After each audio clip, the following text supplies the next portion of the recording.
It is an instant reaction on 580 Sports Talk, social channels, YouTube, 580 Sports Talk, Twitter, 580 Sports Talk, and WIBW News on Facebook. Round two is in the books. Trade to fill another position of need in this 2024 NFL draft. Kingsley Suamataia is the draft pick, the offensive tackle out of BYU with the 63rd overall pick. The Chiefs trading up one spot to get Suamataia from BYU. A swap with San Francisco. The Chiefs getting the 63rd pick in exchange for the 64th. They also moved back 28 slots from 173 in the 5th round to 211 in the 6th round. Dan Lucero and Spencer Dupuis with you as we react to the Chiefs filling their second major need. They needed two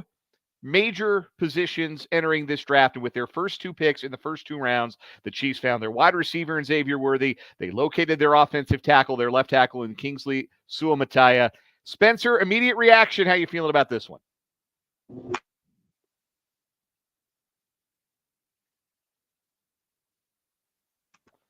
I thought he was going to go a lot sooner in this draft. I really do like the pick. This has been on the mocks for weeks for Mock Draft Monday. Multiple mocks, I feel like, that we went over on 580 Sports Talk on Mock Draft Monday. I thought he was going to go earlier. Maybe early second round is where I had him to the Commanders, honestly. But I do like the pick, BYU connection with Coach Reed. The only thing that I don't like is I feel like he wasn't as much of a project to some people, but ESPN's coverage is saying that he's really a project. Yeah, so there's room to grow for Kingsley Suamataia. That is the first thing, is that there is definitely some rawness to him, and that is why he was not one of the first offensive linemen taken. That was why he wasn't in the Joe Alt class, the J.C. Latham, Talise Fuaga class of left tackles in this draft. But the ability is potentially high level and the traits are potentially really high level. I'm trying to find who it was. I think it was Bruce Feldman. I want to pull it up, make sure I have it right. It was, yes, Bruce Feldman. Bruce Feldman every year on The Athletic puts out what he calls the freaks list. Pretty self-explanatory. The freakiest athletes in the draft. And Kingsley Suamataia was number 3 on the whole list at every position. This is not number 3 tackle. This is on the freaks list. He was the number 3 biggest freak. And one of his coaches was quoted in the article as saying, quote, Kingsley Suamataia is the most athletic and violent offensive lineman I've ever coached. I like athletic. I like violent. I like that tool set a lot for a player who's going to have to come in and compete for his spot. He is not promised the day one starting spot at left tackle. I think if the Chiefs were going to go get a player who could start day one, they would have had to move up in the first round to do that. I think probably the floor for that was Tyler Guyton as guys who could start day one at left tackle for a team for sure. No questions asked. Suamataia is a project, and he may not be ready to start day one, but Wanye Morris is in the building, and there's still an opportunity, I think, to go sign a veteran left tackle to bring in just to be sure. You could reunite with Donovan Smith. You could bring in a Charles Leno or a David Bakhtiari, somebody with starting experience, and bring them in basically on a one-year deal and say, hey, if we don't feel comfortable with any of these young guys, we can turn it to a veteran here. But Suamataia's upside is such for me that I really like the pick in the second round. Like you were mentioning, there are a lot of people who thought he might go to the Chiefs at 32. To be able to get that player at 63, that's pretty good business. Yeah, and I think that's been coming throughout this draft. I mean, what we saw in the first round with the load up of offensive players to start the draft, and then few defenders here and there, and then kind of the draft ended with the more offensive weapons. The draft shook out a lot different than I think a lot of experts have thought when it comes to where people were going to be selected. But Suamataia, you get him, you get a tackle, you get a need, and you don't have to worry about a guy that could be a big time project like the guy out of Yale. Sure. Kieran Amagaji, Karan, excuse me, Amagaji is who you're referring to there as being somebody who might have even been a bit more of a project. I think it's a good mix between potential and upside because I think if you get a guy at this stage who's fully formed, who is what he is, I don't know if that guy necessarily at 63 overall, if they're as good as they're going to be, is going to be the nailed on starter you want at left tackle. I think it's a worthwhile position in the draft to gamble on the ceiling, to make sure he's got to come in and compete and get him in the room with Andy Heck, who's been a terrific molder of offensive line talent over time. He still gets an opportunity to work with Wanye Morris. Now he gets a chance to work with Suamataia. And this is a player that Ian Rappaport of the NFL Network said that the Chiefs were considering at number 32. That if they had stayed put at 32 and the wide receiver board had broken a little differently, they would have been happy to take him at 32. They get him at 63. I think you have to be thrilled if you're Brett Veach and the Chiefs with how this draft shook out. Even if you might be watching this and thinking, I liked a different wide receiver prospect better, which I did. I liked A.D. Mitchell more than Xavier Worthy, but apparently a lot of teams slid A.D. Mitchell down their draft board because he didn't go until the 15th they really did. And maybe you liked a different offensive tackle prospect that the Chiefs could have taken earlier at 32. Maybe you really liked Patrick Paul, who didn't quite get there, or the kid from Notre Dame who didn't quite get all the way to 63. But I think based on where they drafted, based on what they parted with to move up, because the Chiefs didn't lose any picks. They still have their full component of draft picks. They've just moved back a few times. They still have 5 draft picks tomorrow in day 3, where Brett Veach and company have really worked their magic. I think you have to be really pleased with how this has fallen for the Chiefs and pretty excited about the 2 prospects. There's a lot of ceiling here. And if you trust this coaching staff to get both Xavier Worthy and Kingsley Suamataia to their ceiling as players, then they've got the potential to contribute just as much and be just as good as some of the blue chip guys that went really early in this draft. And I'm always about, Spencer, going for ceiling, draft for ceiling. When you have a championship level base, talent-wise, with your roster, don't be afraid to take big swings with these late picks and see if they pan out as high-level players.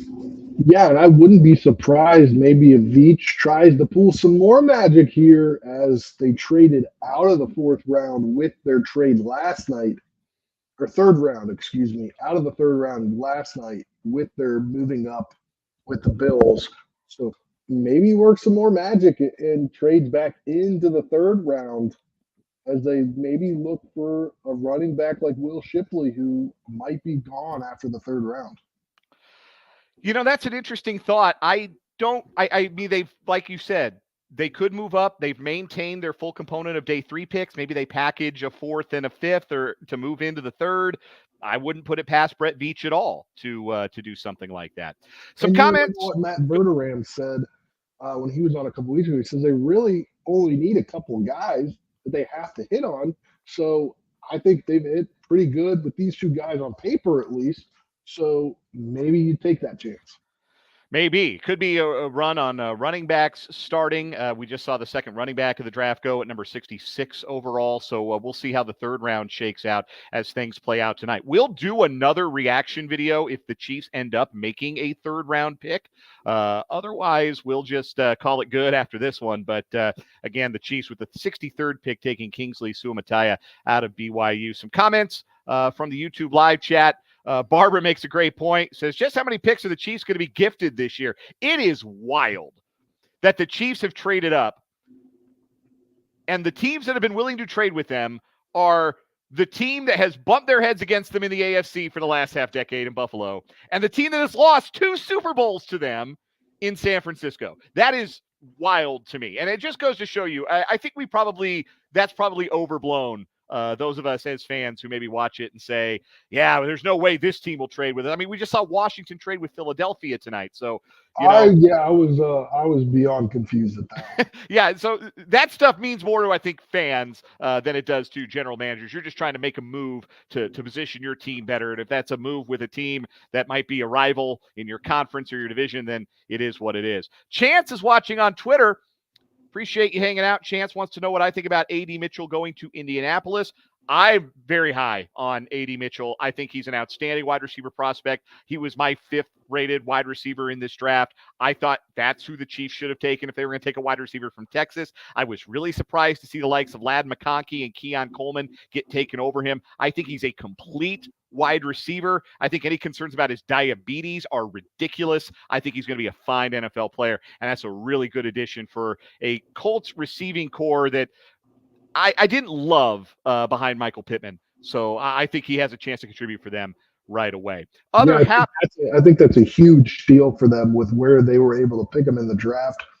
And you pair him with Michael Pittman and the other receivers they have there. I think that's a good move for the Colts that are trying to find their replacement for, what was really Peyton Manning and Marvin Harrison, or Peyton Manning and Reggie Wayne. They haven't really found it. You had Andrew Luck for a few years, but now if you can get a guy like A.D. Mitchell, who's a first-round talent, and they were able to pick him in the second round, good on them.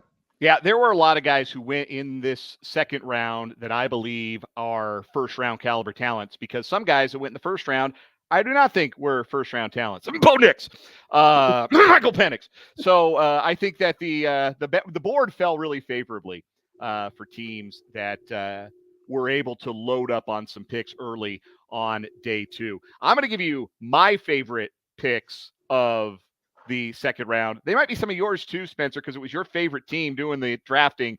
I love what the Washington Commanders did in that second round, coming away with Johnny Newton, who I thought was the second best defensive tackle in the draft, and to me, just as good as Byron Murphy, who went 16 overall to Seattle. I would have been happy with either guy as a Seahawks fan. So I think that's a first-round talent that the Commanders went and got. Mike Sanders I think, is just such a winner and such a tough football player, a great culture guy. He's gonna be great in a Dan Quinn defense. I love that pick. And then the Commanders end up with K-State tight end Ben Sinnott. How about that? Ben Sinnott, a second-round draft pick. Go ahead and tell the people, since you have a little bit more institutional knowledge of the Commanders, Spencer, what do you think the fit is for Sinnott with Washington as a rookie? I think it's a huge fit. It's a good fit. They need a guy that they can count on for years, and I think Sinnott could be a guy they can count on for years. The last time they really had a tight end for more than a few years was Jordan Reed. He had concussion issues. Before that, it was Chris Cooley, who was there for 7-8 years and holds a lot of franchise records for tight ends. But the biggest takeaway for me is you get a guy in the third round. They had so many of the top 100 picks that if you get a guy, they signed a guy right before the start of free agency to reunite him with his offensive coordinator, who was his head coach in Arizona, when they signed Zach Ertz. And Zach Ertz, the whole thing was basically they're like, we are going to get another tight end, essentially, as the Commander said. They were looking for another tight end, and that Zach Ertz would become the teacher to whoever they either draft or a young guy that they would sign. And I think that's great. And Zach Ertz is a great tight end. I think he's lived his NFL life longevity-wise when it comes to being a big contributing guy. But if you can have him teach Ben Sinnott, who's already great, and bonus, I did not realize Sinnott played hockey at one point, because vibes are very low on that end tonight. You send him down to Capital One Arena on Sunday, and maybe he could make a difference. So Spencer Dupuis, Commanders fan, big fan of the Ben Sinnott selection. Some other quick headlines from round number 2. A big run on defensive tackles. We mentioned Johnny Newton. Tavondre Sweat, after a lot of talk, he might drop into day 3 after some off-the-field concerns, went 38th to the Titans. Mason Smith, another high-ceiling, low-floor defensive tackle, goes 48th to the Jaguars. Chris Jenkins went a pick after that. The Michigan defensive tackle to the Bengals. That was a great pick for Cincinnati, a DJ Reader replacement there. some of the offensive tackles on the board that the Chiefs might have been considering. Patrick Paul ended up going 55th to Miami. That's their Teron Armstead replacement long-term. Roger Rosengarten went one pick before the Chiefs took Suamataia. The Washington offensive tackle going to Baltimore. Blake Fisher was a name that we had brought up earlier today on 580 Sports Talk. He went 59th to Houston in this second round. Cooper DeJean goes to Philadelphia. They get two of the three best cornerbacks in the whole draft at 22 and 40. That is pretty nice work by Howie Roseman and a staff that always seems, front office, that always seems to get the job done and get their man there in Philadelphia. Corbin asked the big question. Thanks for hanging out in the YouTube comments, Corbin. Who do you think the Chiefs are going to draft next? Again, they do not have a third-round pick. So the next pick for the Chiefs is 131 of the fourth round. They pick 131 and 133 in round 4, 159 in round 5, 211 in round 6, and 248 in round 7. I think that the Chiefs are going to, with those 5 picks, I think they're going to end up with an interior defensive lineman. There's been a lot of talk about them taking a defensive tackle, 4th, 5th round. They're going to end up with one of those. I do think they're going to take a running back, and we'll see how the running backs fall in the 4th or 5th round, but I think they can get a really good one. Like my mid-round crush is Kamani Vidal. You already mentioned Will Shipley. A player like that I think could be a really good fit as the Chiefs running back number 2 behind Pacheco. You know they're going to take some defensive backs because that's what Brett Veach loves to do on day 3 is take some swings at defensive backs. I wouldn't be surprised if we saw a corner and a safety. I also wouldn't be surprised to see another wide receiver. If they see one of value that they really like in the later stages of the draft, I wouldn't be surprised if they took another swing at a high-ceiling wide receiver. I don't know that they're going to move up much more dramatically than they already have. I don't think they have the juice to get into the 3rd round unless they traded a future pick, and I don't think they want to do that. So I don't think they're going to pick again tonight, but that would be my guess, Corbin. I think that they're going to go with those positions next, and I think that we will see a defensive tackle, we will see a D-back, and we will see a running back with some of those picks that the Chiefs have. What do you think, Spencer? I agree with you. The one I would add would potentially be a 7th round or 6th round tight end, a project guy. I could just add some depth. McLaughlin from Arizona State. Tanner McLaughlin, yeah. Yeah. I think he could be a pick late in that 5th or 6th, maybe even into the 7th. Will Shipley, if he's there, I don't know if he holds past the 3rd round. But who knows? Because I haven't even really looked at the big board who's left because everything's gone crazy when it comes to like players getting picked where I thought they'd be a little bit higher or lower. I would agree with the wide receiver potential and definitely a DB. They always pick DBs. Can never have enough DBs. No, you really can't. And whoever Brett Veach picks, I trust that he'll turn him into an all-pro. With the Dave Merritt, we'll turn a guy into a Pro Bowl caliber player. That's just what the Chiefs tend to do. So that's going to do it for us on this NFL Draft Instant Reaction. Once again, it is Kingsley Suamataia, the offensive tackle from BYU. Athletic, violent, raw, toolsy, projectable. Could he be the left tackle in week 1 for the Chiefs when they raise another Super Bowl banner? We'll have to see. But thanks for hanging out with us. If the Chiefs do get back into the 3rd round, we'll come back later tonight and react to that. Unless that happens, though, this will be the last you hear from us this weekend. So thanks for hanging out in the YouTube, on Twitter, on Facebook at WIBW News. We will talk to you again on Monday for another edition of 580 Sports Talk from 2 to 5:30 before we give way to Royals baseball on Monday. The whole gang will be with you. Brendan will join Spencer and I for Monday's show. We'll react to all 7 rounds of the 2024 NFL Draft. For Spencer Dupuis, I'm Dan Lucero. Good night, everybody.